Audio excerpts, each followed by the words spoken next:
Jacinto Chinto Pantoflat, está preparando para mês para celebrar de 8 lustros do Festival de Tumba, 40 anos participando do Festival de Tumba e um candidato sem fim me quer de participação como intérprete. No, no, no como intérprete, sí, como músico. Como músico 40 Sí, anos? me comienza como pianista, arreglista de Tumba. Entonces, después de un candidato de ahí, me comienza a cantar también en Tumba.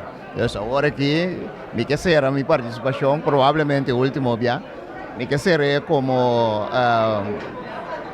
con algo como começar com ele. Ok.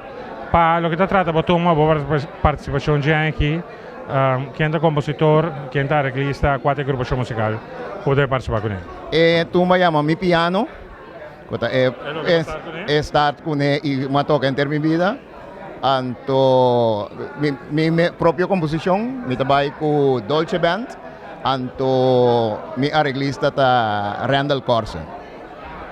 Ora nós temos mi piano e instrumento que vai com ele, quindi vai esperar arriba stage com 5 meses atrás de piano para tocar piano apresentando?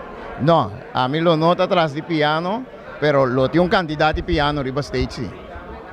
Lo tiene un candidato de piano, lo tiene piano, lo pregona, piano, lo toca solo, etcétera, etcétera. Algo nuevo del Festival de Tumba, mas não é sempre. Inovar? Sì, ma non è sempre metà, sì. Kiko Taponi con un cantante come Recinto, ta che da partecipare al Festival di Tumba, Kiko ta è push para você participar. Bom, Wak, ora normalmente lo mi non che partecipa, però rato ta drenta un'ispirazione, pode pensare, hey, e cosa mi intende, non vi ainda dentro Tumba, aval kami começa a escrever, então eu começar a escrever é coisa vira uma adicção com bom pensete, bom postop.